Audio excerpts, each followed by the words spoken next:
সালামু আলাইকুম, স্বাগত জানাচ্ছি কানাডা এবং পৃথিবীর বিভিন্ন প্রান্ত থেকে যারা দেখছেন শুনছেন আজকের এই আলোচনাগুলো। তো আজকের আলোচনাতে দেখতে পাচ্ছেন স্ক্রিনে ডলারের ছবি। মূলত কানাডাতে 1 অক্টোবর থেকে বেশ কয়েকটি প্রভিন্সের মিনিমাম স্যালারি বা মিনিমাম ওয়েজেস বৃদ্ধি পাচ্ছে, এই তথ্যগুলো দিব এবং পাশাপাশি অন্যান্য প্রভিন্স এবং টেরিটরিতে কোন সময় থেকে পরবর্তী স্যালারি ইনক্রিমেন্টটি কার্যকর হবে সে বিষয়েও বিস্তারিত তথ্য আপনারা জানতে পারবেন ইনশাল্লাহ। আমাদের সাথে থাকার জন্য আবারও আপনাদেরকে ধন্যবাদ জানাচ্ছি। The new minimum wage in 4 Canadian provinces including Ontario will come into effect on October 1, 2024. তো 1 অক্টোবর 2024 থেকেই এটি কার্যকর হবে। খুব বেশি সময় যে আছে তা না, হাতে মাত্র 2 মাস সময় রয়েছে। এই 2 মাস পরেই মিনিমাম স্যালারি বা ওয়েজেস বৃদ্ধি পাবে। তো যারা কানাডাতে অলরেডি আছেন তারা যে নতুন করে যে চাকরি জবে আছেন সেখানে ন্যূনতম ওয়েজেস যে বৃদ্ধি পাচ্ছে সেই তথ্যগুলো যদি তাদের কাছে থাকে তারা এমপ্লয়ারদের কাছে অ্যাপ্রোচ করতে পারবে, যেহেতু স্যালারি ইনক্রিমেন্টটা কার্যকর হতে যাচ্ছে, যাতে করে তারা এই ফ্যাসিলিটিসগুলো নিতে পারেন। তো এই তথ্যগুলো আশা করছি এই কারণে আপনাদের জন্য সহযোগিতা হবে। Regardless of age or number of hours work, all employees receive the same minimum pay. তো এখানে আপনি 3 ঘন্টা কাজ করুন আর 2 ঘন্টা কাজ করুন আর 8 ঘন্টা কাজ করুন সেটা বিষয় না। আপনার বয়স বলতে এখানে আপনার ম্যাচুরিটির একটা বিষয় রয়েছে। সেই ম্যাচিউর বয়সে আপনি যেখানে কাজ করুন না কেন মিনিমাম ওয়েজ সবার জন্য সমান হবে। On the other hand, particular provinces might have laws governing the minimum wage per student under the age of 18 or special scenario. তো 18 বছরের নিচে যে সমস্ত স্টুডেন্টরা কাজ করে তাদের স্যালারি রেঞ্জটা কিন্তু একটু তুলনামূলক কম হয়, সেটাও আমি আপনাদেরকে ক্লিয়ারলি বলে রাখলাম যাতে করে কেউ ভুল না বোঝেন। তো অন্টারিওতে যে পরিবর্তনটা আসতেছে, according to the province's announcement on March 27, the new minimum wage in Ontario will be 17.20 per hour as of October 1। তো যে অ্যানাউন্সমেন্টটা আমরা পেয়েছি অনেক আগে, তো সেটা আপনারা দেখতে পাচ্ছেন যে এখানে 17.20 কানাডিয়ান ডলার হবে পার আওয়ার, একদম ন্যূনতম মজুরি। এখন দেখা গেলো যে আপনার হাজব্যান্ড ওয়াইফ চাকরি করেন, হাজব্যান্ড হয়তো ভালো চাকরি করেন, ওয়াইফ তেমন একটা কিছু করেন না, তিনি যদি ছোটোখাটো কিছু একটা করেন সেখানে ন্যূনতম মজুরিগুলো তিনি কিন্তু এই হারে পেতে পারেন। বিষয়টি রিভার্সলিও আপনারা চিন্তা করতে পারেন। মোট কথা কানাডাতে অ্যাকচুয়ালি যারা ফ্যামিলি সহ বসবাস করেন, হাজব্যান্ড ওয়াইফ উভয়ে কাজ করার চেষ্টা করেন সাধারণত ফ্যামিলি খরচ মেনটেন করার জন্যে, যেহেতু লাইফ কস্ট অনেক বেশি, এই জন্যে এই বিষয়গুলো আপনাদেরকে সহযোগিতা করবে তথ্যগুলো। The current minimum wage in Ontario, which is 16.55, went into force on October 1, 2023. তো 2023 সালের 1 অক্টোবর থেকে কিন্তু 16.55 ক্যাট করে ন্যূনতম মজুরি চলে আসতেছে। এটি জাস্ট 1 বছর পরে চেঞ্জ হচ্ছে। On October 1, 2024, Ontario general minimum wage will rise 17.20. Additionally, under the age of 18, students who work 8 hours a week for fewer during the school year or during breaks or summer vacation will see a rise minimum wage from 15.60 to 16.20 per hour. Student ভাই বোন যারা শুনতেছেন তাদের মধ্যে যারা 18 বছরের নিচে তারা কিন্তু তাদের স্যালারির হারটা কিন্তু ভিন্ন। তাদের ন্যূনতম মজুরি আগে ছিল হচ্ছে 15.60 কানাডিয়ান ডলার, যেটা বৃদ্ধি করা হবে 16.20 কানাডিয়ান ডলার। আর যারা 18 বছরের উপরে তারা পার্ট টাইম জব করুন আর দেখা গেলো যে আপনার যে বছরে 4 মাস ছুটি থাকে সেই সময়ে কাজ করুন, সেখানে ন্যূনতম মজুরি কিন্তু আপনারা এই 17.20 কানাডিয়ান ডলার দাবি করবেন অক্টোবরের 1 তারিখ থেকে। এই বিষয়টি মাথায় রাখবেন। স্টুডেন্ট হন বা ওয়ার্কার হন যারা আছেন তাদের ন্যূনতম মজুরি কিন্তু এইভাবে এটা অ্যাক্টিভ হবে। Additionally, it will also raise 18.20 to 18.90 per hour for those who work from home. তো ওয়ার্ক ফ্রম হোম যারা করেন তাদের তো স্যালারি আরও বেশি। এখানে দেখতে পাচ্ছেন যে তাদের 18.20 কানাডিয়ান ডলার ন্যূনতম মজুরি আগে ছিল, এটি বেড়ে হবে 18.90 কানাডিয়ান ডলার। এবার আমরা আসি ম্যানিটোবাতেও মিনিমাম ওয়েজ বাড়বে। ম্যানিটোবাস new 15.30 per hour minimum wage will come into effect on October 1. আগে কত ছিল সেটাও দেখতে পারবেন এখন। On October 1, 2024, the minimum wage in Manitoba will rise 15.30 to 15.80 Canadian dollar per hour. তো এখন পর্যন্ত আছে 15.30, এটি বেড়ে হবে 15.80 Canadian dollar per hour. Good news for people in Manitoba.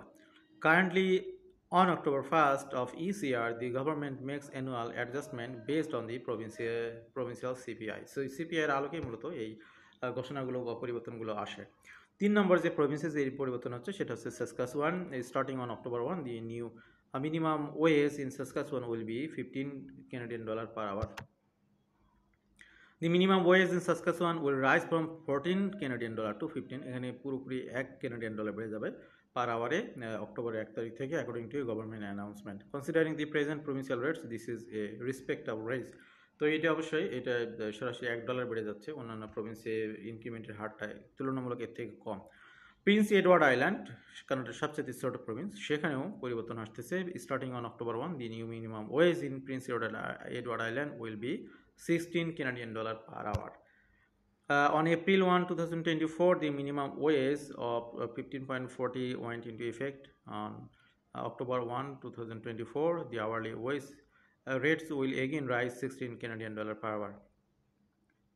এপ্রিলে একবার বৃদ্ধি করা হয়েছিল, সেখান থেকে আবার বাড়ানো হচ্ছে, এখানে ডাবল বেড়ে গেল প্রিন্স এডওয়ার্ড আইল্যান্ডে। Minimum wage in Canada all the provinces. এবারে আপনাদেরকে আমরা দেখাবো সকল প্রভিন্সে মিনিমাম ওয়েজ কত। তো যে সমস্ত ভাই বোনরা শুনতেছেন যারা কানাডাতে আছেন, ভবিষ্যতে কানাডাতে আসবেন, তাদের তো একটা জবের বিষয় রয়েছে, ন্যূনতম কী পরিমাণে ইনকাম করতে পারেন সে একটি ক্যালকুলেশন রয়েছে, সেই ক্যালকুলেশনগুলো মিলিয়ে নিতে পারেন। এখানে কী হারে এখানে ন্যূনতম ইনকাম করা যায় সেটা আপনারা দেখতে পাচ্ছেন, কারণ ন্যূনতম মজুরি আপনাকে দিতে হবে, এমপ্লয়ারদের থেকে আপনারা বার্গেন করে সেটা অবশ্যই নেবেন যদি আপনি লিগালি বসবাস করেন। অনেকে দেখা গেলো যে ইলিগালি কানাডাতে ট্যুরিস্ট ভিসা এসে অনেকে চুপে চাপে জব করেন। কীভাবে করেন? তারা তো লিগালি কোনো কাজের অথরিটি রাখেন না, অথরাইজেশন থাকে না, সেক্ষেত্রে দেখা গেলো যে তারা ক্যাশ বেসে কাজ করেন, ক্যাশ বেসে। সেক্ষেত্রে এমপ্লয়াররা তাদেরকে যা দেয় $10, $20 তো বেশি হয়ে যায় তাদের জন্য, 10, 13, 14, মোট কথা হলো যে এমপ্লয়ার যেভাবে আপনার থেকে সুবিধা নিতে পারে, এই ধরনের ইলিগাল অনেকে সুবিধা নিতে চায় এমপ্লয়াররা। যাই হোক, কিন্তু গভর্নমেন্ট থেকে যারা লিগালি কাজ করবেন তাদেরকে কিন্তু স্ট্যান্ডার্ড রেটে স্যালারি দিতে এমপ্লয়াররা বাধ্য। এবার আসুন হোল কানাডা নিয়ে আমরা একটু পর্যালোচনা করি কী অবস্থা। এবং এখানে যেটা দেখতে পাচ্ছেন শুরুতেই, Canada only federally regulated private sectors. Canada federally regulated private সেক্টরসে এটা কমনলি যেটা 17.30 Canadian dollar per hour. Next raise schedule হচ্ছে 1 এপ্রিল 2025। তো এটি বর্তমানে রয়েছে 17.30, পরবর্তীতে এটা হবে বৃদ্ধি পাবে 1 এপ্রিল 2025-এ। ইউকনে আমরা দেখতে পাচ্ছি বেশ ভালো একটা standard amount, current minimum hourly wedge এখানে 17.59, পরবর্তী ইনক্রিমেন্ট হবে 1 এপ্রিল 2025-এ। নিউ ফাউন্ডল্যান্ড অ্যান্ড লেব্রাডর, সেখানে বর্তমানে প্রিভেইলিং ওয়েজ মিনিমাম সেটা হচ্ছে 15.16 Canadian dollar, এখানেও পরবর্তীতে 2025 সালের 1 এপ্রিল থেকে ইনক্রিমেন্ট হবে। নোভা স্কোশিয়াতে আপনার কারেন্ট ন্যূনতম মজুরি হচ্ছে 15.20 Canadian dollar, এটাও পরবর্তীতে বাড়বে 1 এপ্রিল 2025-এ। প্রিন্স এডওয়ার্ড আইল্যান্ডে এখানে 15.40, এটি এখানে তথ্যটা একটু কারেকশন আছে, সেটা হলো যে এটি আপনার 1 অক্টোবরে ইনক্রিমেন্ট হবে, এটা 16 Canadian dollar হয়ে যাচ্ছে প্রিন্স এডওয়ার্ড আইল্যান্ডে। নিউ ব্রান্সউইকে আপনাদের এখানে বর্তমান আপনার মজুরি হচ্ছে 15.30 Canadian dollar, পরবর্তী ইনক্রিমেন্ট হবে 1 এপ্রিল 2025-এ। নুনাভুতে বর্তমানে 19 Canadian dollar ন্যূনতম মজুরি, অনেক টাকা পয়সা, অনেক ডলার তারা দিচ্ছে, তা নিঃসন্দেহে 19 Canadian dollar তো সবচেয়ে বেশি পর্যন্ত যতটুকু আপনারা দেখেছেন। তো পরবর্তী ইনক্রিমেন্টের বিষয়টি এখনও ডিসাইড হয়নি, যেহেতু অলরেডি তারা বেশি দিয়ে ফেলতেছে, সুতরাং পরবর্তী ইনক্রিমেন্টের বিষয়টা এখনও তারা চিন্তা ভাবনা করেনি। ব্রিটিশ কলাম্বিয়াতে 17.40 Canadian dollar ন্যূনতম মজুরি বর্তমানে চলতেছে, পরবর্তীতে এটি ইনক্রিমেন্ট হবে 1 জুন 2025-এ। অন্টারিওতে আছে এটি 16.55, যেটি আপনার রিভাইজড হচ্ছে 1 অক্টোবর থেকে, 1 অক্টোবর থেকে এটা হয়ে যাবে 17.20 Canadian dollar। North West territories এখানে আছে 16.05, এটি পরবর্তীতে কবে চেঞ্জ হবে সেটা নিয়ে এখনও গভর্নমেন্ট ডিসিশন নেননি। ম্যানিটোবাতে বর্তমানে হচ্ছে 15.30 Canadian dollar, পরবর্তীতে হবে 15.80 Canadian dollar 1 অক্টোবর 2024, এটা নিয়ে আমরা শুরুতে কথা বলেছি। কুইবেক প্রভিন্সে ন্যূনতম মজুরি হচ্ছে 15.75 Canadian dollar, নেক্সট ইনক্রিমেন্ট হবে 1 মে 2025-এ। অ্যালবার্টাতে ন্যূনতম হচ্ছে $15 এটিও পরবর্তী ইনক্রিমেন্ট নিয়ে এখনও প্রভিন্সিয়াল গভর্নমেন্ট ডিসিশন নেয়নি। সাসকাচুয়ানে $14 যেটি $1 বাড়বে, সেটা আপনারা জানেন 1 অক্টোবর 2024 থেকে, এটা নিয়ে আমরা অলরেডি কথা বলেছি। তো এই সবগুলো প্রভিন্স এবং টেরিটরির আপনার বর্তমানে যে ন্যূনতম মজুরি, সেই তথ্যগুলো আপনারা অ্যাটেগ্যালেন্সে দেখলেন, এবং পরবর্তী ইনক্রিমেন্টগুলো কবে থেকে কার্যকরী হবে সেগুলো আপনারা দেখলেন। নতুন করে যারা কানাডাতে এন্ট্রি করবেন তারা তো কোনো না কোনো জব করার চেষ্টা করবেন, সেক্ষেত্রে ন্যূনতম মজুরিগুলো এমপ্লয়ারদের কাছ থেকে আপনারা চেয়ে নেবেন। এরপরে অলরেডি যারা কানাডাতে আছেন তারাও এই বিষয়টি বুঝবেন, এবং যে ডেটগুলো পরবর্তীতে আসতেছে সেগুলো মাথায় রাখবেন। পরবর্তী ইনক্রিমেন্ট নিয়ে আমরা আবারও কথা বলবো বেঁচে থাকলে ইনশাল্লাহ। তো মিনিমাম ওয়েজ অ্যাক্রস কানাডা আপনারা দেখতে পেলেন। আনুষঙ্গিক আরও কিছু বিষয়ে কথা বলে আমরা শেষ করবো ইনশাল্লাহ। The upcoming changes in the minimum wage across various provinces in Canada reflect a commitment to supporting workers amid rising cost of living. তো জানেন যে সব কিছুর খরচ অনেক বেড়ে গেছে, এই বিষয়গুলোকে সাপোর্ট করার জন্যই মূলত ন্যূনতম মজুরিগুলো বাড়ানোর ডিসিশনগুলো প্রভিন্সিয়াল গভর্নমেন্ট, ফেডারেল গভর্নমেন্টের পক্ষ থেকে এগুলো নেওয়া হয়েছে। The adjustment aim to provide fair compensation, ensuring workers and maintaining a reasonable standard of living. For businesses, the change require careful financial planning, but also the offer an opportunity to improve employee satisfaction and retention. Keeping abreast of these changes is crucial for both employees and employers to navigate the evolving economic landscape effectively. As these new rates come into effect, they will play a significant role in shaping the economic and social fabric of Canada.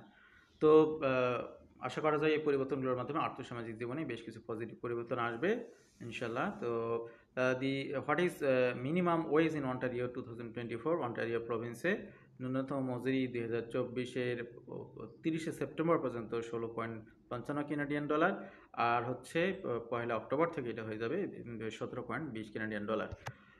What is the student minimum wage in Ontario? Student যারা below 18 years তাদের জন্য ন্যূনতম মজুরি হচ্ছে বর্তমানে $16.60।